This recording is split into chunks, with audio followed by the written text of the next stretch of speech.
Hello प्यारे साथियों, कैसे हैं आप सभी। तो आज से हम एक नई शुरुआत करने जा रहे हैं। प्यारे मेरे साथियों, आज जो मैं चीज़ आपसे डिस्कस करने वाला हूं, पंजाब मास्टर कैडर 2025 की वैकेंसी के लिए हिंदी की आपको जो क्लास मिलने वाली है, हिंदी में हमें क्या पढ़ना है, हिंदी का सिलेबस क्या क्या है और आखिर हमें वो चीज़ें कहाँ से पढ़नी है। सबसे बड़ी बात ये होती है कि हमें ये पता होता है कि हिंदी पढ़नी है, हमें ये नहीं पता होता है कि हिंदी में क्या नहीं पढ़ना है। हिंदी तो एक बहुत लेंदी सब्जेक्ट है। जैसे मैं कहता हूं कि हमें जितनी चीज की भूख होती है, हम उतनी चीजें पढ़ते हैं, उतनी चीजों का हम लोग रिवीजन करते हैं, है कि नहीं। जैसे मैं कहूं ये पढ़ाई एक समुद्र है, हमें केवल उतनी ही चीजें लेनी है जितने में हमारा पेपर निकल सके। मैं आपको दो पंक्तियां सुनाना चाहूंगा कि रत्नाकर सबके लिए होता एक समान, बुद्धिमान मोती चुने सीप चुने नादान, सीप चुने नादान अग मूंगे पर मरता, जिसकी जैसी चाह इकट्ठा वैसा करता। कह ठकुरैला कबीराय सभी फल इच्छित पाकर, है मनुष्य के भेद एक सा है रत्नाकर। हमें बुद्धिमान की तरह मोतियों को चुनना है, उन्हीं चीजों को पढ़ना है जो हमारे सिलेबस में गिवन है, जो हमारे सिलेबस में दी गई है। सो स्टार्ट करते हैं। बेसिकली क्या पढ़ना है हमें, एक क्वेश्चन टैग है, और क्या नहीं पढ़ना है। सबसे बड़ी बात है कि क्या नहीं। जिस दिन आप ये जानना सीख गए कि हमें क्या नहीं पढ़ना है, उस दिन आप याद रखना जीत जाएंगे, हर एक युद्ध को जीत जाएंगे। सो स्टार्ट करते हैं। और सबसे पहले तो आपको थोड़ी सी बेसिक चीजें बता देते हैं कि आपका जो पेपर है, पेपर में आपके 150 क्वेश्चन आने हैं। कितने प्रश्न होने हैं आपके? 150 प्रश्न आने हैं। 150 प्रश्न आने हैं, 150 क्वेश्चन आने हैं। एक क्वेश्चन एक नंबर का है, सो आपके 150 नंबर का आपका पेपर होने वाला है। एक क्वेश्चन एक नंबर का होने वाला है। सर, इस पेपर को करने के लिए आपको 2 घंटे 30 मिनट का समय दिया जाएगा। 2 घंटा 30 मिनट का आपको समय दिया जाएगा। 2 घंटा 30 मिनट का आपको क्या दिया जाएगा? समय दिया जाएगा। 2 घंटा 30 मिनट का समय दिया जाएगा। और एक नंबर का एक क्वेश्चन है। 150 क्वेश्चन होने हैं ऑन द कंसर्न्ड सब्जेक्ट, यानी कि जिस सब्जेक्ट से आप टीजीटी पीजीटी का पेपर देने वाले हैं। कोई मैथ से देगा, कोई साइंस से देगा, कोई जूलॉजी से, कोई बॉटनी से, कोई किसी भी सब्जेक्ट से। तो मैं कह सकता हूं यहां हिंदी की मैं स्पेशली बात करने वाला हूं। सो यहां पर मैं बात कहूं, 2 घंटा 30 मिनट का समय होगा। नो नेगेटिव मार्किंग, आपकी नेगेटिव मार्किंग नहीं होगी। अब सबसे बड़ी बात यह है कि सर हम बहुत परेशान हैं कि हमें इसकी क्लासेस कहां मिलेंगी। सो मैं पहले आज आपका सिलेबस डिस्कस कर रहा हूं, और सिलेबस डिस्कस करने के बाद हम आपको यह बताने वाले हैं कि हमें कितना कवर करना है, कितना सिलेबस हमें पढ़ना है। हर एक सिलेबस, हमें सिलेबस तो मालूम होना ही चाहिए, साथ ही साथ हमें यह मालूम होना चाहिए कि उस सिलेबस में हमें कौन से टॉपिक पढ़ने हैं, कौन से टॉपिक हमें छोड़ने हैं। ये चीजें जिस दिन आप करना सीख गए, उस दिन आप सिलेक्शन के बहुत नजदीक पहुंच जाएंगे। मेरे भाई, मैं आपको हिंदी विषय पढ़ाता हूं। सबसे पहले मैं आपको लेकर के चलता हूं आपके सिलेबस पर। सो ये आपका सिलेबस है, आप देख पाएंगे। ये आपका सिलेबस है हिंदी का। हिंदी की मैं बात कर रहा हूं, तो हिंदी का ये आपका सिलेबस है।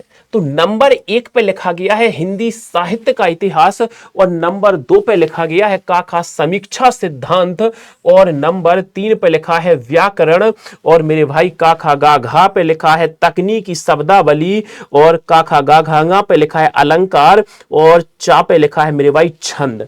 यानी कि हमें कितने पार्ट पढ़ने हैं? सो एक पोर्शन ए हो गया, दूसरा पोर्शन ए हो गया, तीसरा पोर्शन ए हो गया, चौथा पोर्शन ए हो गया, पांचवा पोर्शन ए हो गया, 6 पोर्शन ए हो गया। यानी कि हमें हिंदी में 6 चीजें पढ़नी है। मैं आपको डिटेल सिलेबस थोड़ा सा डिस्कस कर देना चाहूंगा। ये आपका डिटेल सिलेबस है, क्योंकि जिस दिन हमें ये मालूम चल गया कि हमारे सिलेबस में है क्या क्या, उस दिन हम जंग जीत जाएंगे। तो मास्टर कैडर की भर्ती के लिए हिंदी विषय की मैं आपसे बात करने वाला हूं। जो स्तर होगा प्रश्न पत्र का, वो स्नातक लेवल का होगा। स्नातक लेवल यानी हम ये कह सकते हैं कि यूजीसी नेट वगैरह की जो प्रिपरेशन कर रहा है, उसके लिए सिलेबस बहुत आसान रहने वाला है, बहुत आसान रहने वाला है। सो सबसे पहले तो ये देखो, हमें क्या पढ़ना है? हिंदी साहित्य लिटरेचर की बात करनी है। हिंदी साहित्य लिटरेचर और हिंदी साहित्य का इतिहास पढ़ना है। ऐसा नहीं हम कुछ भी पढ़ रहे हैं, हिंदी साहित्य का इतिहास। सो यहां पर हमें क्या पढ़ना है? आदिकाल, आदिकाल और मध्यकाल, आदिकाल व मध्यकाल और आधुनिक काल। अब कहोगे सर 3 काल हैं, यहां पर कितने काल हैं? 3 काल हैं। इन्होंने रीति काल को छोड़ दिया है, ध्यान से देखना, बट रीति काल को फिर आगे चल के इन्होंने रखा है। देखो, आदिकाल व मध्यकाल, हिंदी साहित्य का इतिहास, काल विभाजन। अच्छा, यहां से डायरेक्ट प्रश्न आते हैं कि इस आदिकाल को बहुत सारे नामों से जाना जाता है, वीर गाथा काल, है ना, आपको बीज वपन काल, संधि काल, चारण काल, ये नामकरण भी सीखने हैं। इसकी पृष्ठभूमि सिद्धनाथ और जैन रासो। हमारा जो आदिकालीन साहित्य 3 भागों में है, सिद्धनाथ और जैन, हमें इन सबको पढ़ना है। इसकी प्रमुख प्रवृत्तियां पढ़नी है। सर भक्ति काल भी पढ़ना है, भक्ति काल की परिस्थितियां, भक्ति काल क्यों उदय हुआ, इसमें काव्य धाराएं। इसमें 2 लोग थे, एक वो लोग थे जो भगवान को मानते थे सगुण, और एक वो लोग थे जो भगवान को नहीं मानते थे, यानी निर्गुण हो जाएगा। इनके कवि और सबसे फेमस काल और सबसे सर्वश्रेष्ठ जो रचनाकार हैं वो भक्ति काल में ही देखने को मिलते हैं। यहीं पर सूफी संतों का उदय होता है, राम काव्य, कृष्ण काव्य, सब यहीं देखेंगे। रीति काल में हमें नामकरण देखना है, किसने क्या नाम दिया है, धाराएं देखनी है। 3 भागों में है रीति काल, रीति बद्ध, रीति सिद्ध और रीति मुक्त। सर इसके बाद जो प्रमुख कवि हैं हमारे यहां से, उसको देखना है, चंद बरदाई वगैरह। हमें केवल इतने कवियों का जिक्र करना है। आधुनिक काल हम देखते हैं मेरे भाई। अब आधुनिक काल में हमें क्या क्या चीजें पढ़नी है, सो इसको देखते हैं। हर एक चीज हम एक एक चीज अच्छे से देखेंगे। आधुनिक काल में, आधुनिक काल की परिस्थितियां, भारतेंदु युग से इसकी शुरुआत होती है। इसके 6 भाग होते हैं आधुनिक काल के। भारतेंदु युग, द्विवेदी युग, छायावाद युग, प्रगतिवाद युग, प्रयोगवाद युग, कविता, ये 6 भाग हो गए। 1 2 3 4 5 6। इनके साहित्यकार रचनाएं और इनकी पंक्तियां बहुत आती हैं। जैसे आपसे पूछा जाएगा, सखी वे मुझसे कहकर जाते, ये पंक्तियां किस कवि की हैं? सब गुरुजन को बुरा बतावे, अपनी खिचड़ी अलग पकावे, ये किसकी है? कहते हैं निज भाषा उन्नति है, सब उन्नति को मूल, और बिन निज भाषा ज्ञान के मिटत ना हिये को सूल। ये पंक्तियां किसकी हैं? ऐसे प्रश्न बहुत आते हैं। सर अगर मैं कहूं तो हिंदी गद्य का उद्भव और विकास, भारतेंदु जो युग है ना, यहीं से हिंदी गद्य का विकास शुरू हो जाता है। हिंदी गद्य का विकास यहीं से शुरू हो जाता है। यहां पर हमें कहानी पढ़ना है, उपन्यास, नाटक, निबंध, आत्मकथा, जीवनी, संस्मरण, रेखा चित्र, यात्रा, वृतांत, डायरी, ये सब। और इसके कवि, यानी जो आधुनिक काल में हमारे जो कवि हुए हैं उनको देखना है। सर यहां पर कुछ कहानीकार, कुछ निबंध। अब देखो यहां कहानी है, हमें कहानीकार, यानी इन व्यक्तियों के बारे में पढ़ना है। हमें कुछ नहीं पढ़ना, कहानी तो पढ़नी है, मगर कहानी का हमें यहां उद्भव और विकास पढ़ना है। कहानी कैसे जन्मी, कहानी कब हुई, पहली कहानी, अंतिम कहानी कब लिखी गई। मगर अब कहानियों की बात आए तो इन लोगों की कहानियां हमें ज्यादा पढ़नी है। सर प्रमुख निबंधकार, कहानी हो गया, निबंध, इन लोगों के निबंध हमें ज्यादा पढ़ने हैं। उसी तरीके से आप आगे चल के देखेंगे। सो ये नाटककार हो गया, हमें इन लोगों के नाटक पढ़ने हैं। हमें इन लोगों के नाटक बहुत अच्छे से पढ़ने हैं। भारतेंदु हरिश्चंद्र, भारतेंदु हरिश्चंद्र के एक शिष्य थे प्रताप नारायण मिश्र, जिन्होंने शिव मूर्ति निबंध लिखा था। सर काव्य की परिभाषा, महाकाव्य, खंड काव्य, गीति काव्य, गद्य विधाएं, उपन्यास की परिभाषा, देखो मैंने पहले कहा है तत्व और वर्गीकरण। कहानी की परिभाषाएं, कौन कौन से उपन्यास है। कोई उपन्यास भारत को विभाजन को लेकर के लिखा गया है, जैसे तमस भीष्म साहिनी का उपन्यास है। भारत जब पाकिस्तान से अलग हुआ या पाकिस्तान अलग हुआ, उस टाइम हमारे भारत में हिंसा बढ़ गई थी, सांप्रदायिक दंगे होने लगे थे, ये चीजें देखनी है। समीक्षा सिद्धांत, केवल नाटक और एकांकिका देखना है। अब आते हैं हम व्याकरण के पार्ट पे।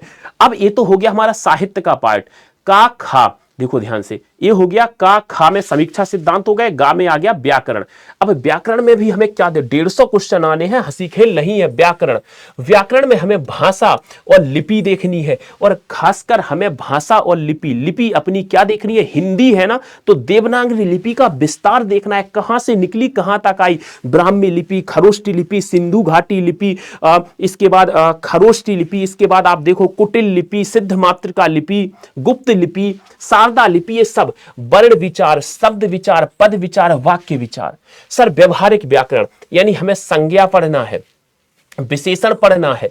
इसमें कई सारे चैप्टर लिखे नहीं है, संज्ञा, सर्वनाम, विशेषण। हम एक शब्द में कह सकते हैं कि हमें विकारी शब्द पढ़ने हैं, संज्ञा, सर्वनाम, विशेषण, क्रिया और एक आविकारी शब्द पढ़ने हैं, आविकारी शब्द पढ़ने हैं, ठीक है।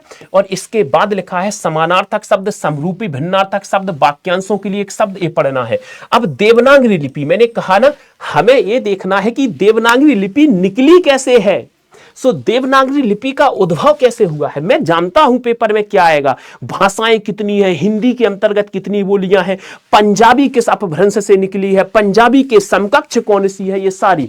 सर जब देवनागरी लिपि आई तो इसमें सुधार भी हुए, इसमें कुछ कमियां भी हैं, उन कमियों को लिखो। जैसे देवनागरी लिपि में सुधार के लिए एक समिति बनाई गई थी, बाल गंगाधर तिलक के नाम से एक तिलक फॉन्ट बनाया गया।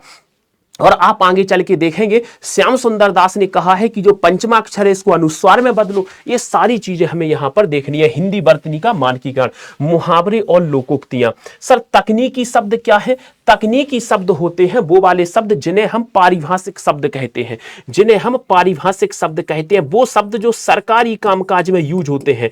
जैसे हम लोग कहते हैं ब्राइब मतलब घूस होता है, बट सरकारी भाषा में ब्राइब मतलब उत्कोच होता है। क्या होता है, उत्कोच, उत्कोच कहा जाता है। घूस और उत्कोच एक ही है। तो ऐसे शब्द जैसे आप कभी थाने में रिपोर्ट लिखाने जाओ सो हम लोग सीधा लिखते हैं सेवा में श्रीमान, बट वहां ऐसा नहीं लिखते हैं, वहां अलग अलग शब्दों का यूज होता है। सो वो यही होते हैं। आपको कुछ अंग्रेजी दे दी जाएगी, आपसे कहा जाएगा मेमो का अर्थ क्या होता है सरकारी शब्दों में। सो मेमो का अर्थ होता है ज्ञापन। इस तरीके से ज्ञापन दे दिया जाएगा, आपसे इसकी अंग्रेजी पूछ ली जाएगी। सो अंग्रेजी से हिंदी पूछा जाएगा, ये कह दिया गया है।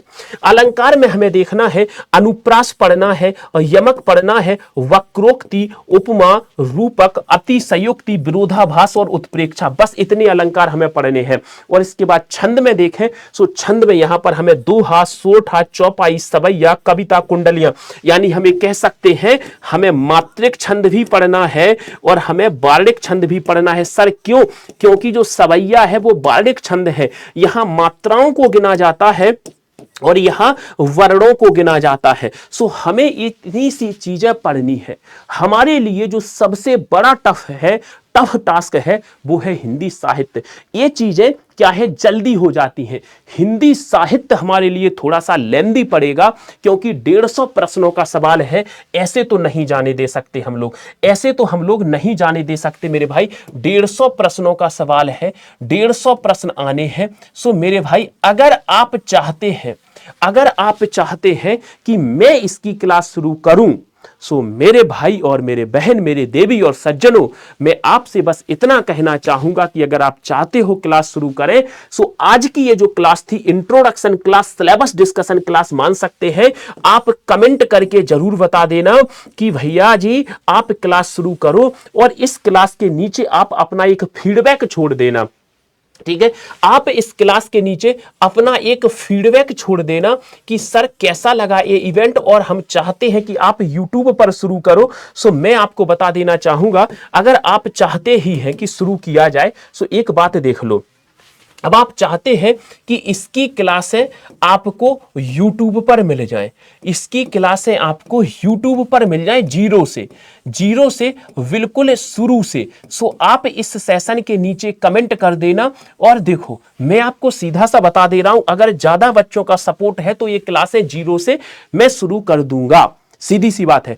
आप हमारे साथ जुड़ सकते हैं टेलीग्राम पे। जैसे ही आप ये सर्च करेंगे टेलीग्राम पे हिंदी वाय पवन सर, जैसे ही इसको सर्च करेंगे सो यहां पर मैं इस सिलेबस की पीडीएफ डाल दूंगा, यहां पर मैं सिलेबस की पीडीएफ डाल दूंगा। सो यहां से आप हमसे डायरेक्टली जुड़ सकते हैं। सो कमेंट के माध्यम से आप मुझे बता देना कि मेरे भाई ये इवेंट कैसा लगा और अब आगे क्या करना है। सो 1 से 2 दिन का समय लेके क्लास शुरू कर दी जाएगी। बाकी आप अगर मेरा नाम जानना चाहते हैं सो मेरे भाई मेरा नाम पवन दांगी है। मगर मेरे दोस्त याद रखना, अगर मैंने हिंदी की क्लास कराना शुरू किया तो एक प्रश्न ऐसा नहीं होगा कि बाहर चला जाए। यूजीसी नेट जेआरएफ वाले बच्चों को पढ़ा रहा हूं, ऐसा वैसा नहीं है, और आपका उससे कहीं छोटा सिलेबस है यूजीसी नेट जेआरएफ से। सो इतना मैं जरूर कहूंगा कि कमेंट के माध्यम से हमें जरूर बता देना। बाकी आज के इस इवेंट को यहीं पर रखते हैं। सभी प्यारे बच्चों के साथ सेशन को लाइक शेयर जरूर करें। धन्यवाद, thank you so much, bye bye, take care, best of luck.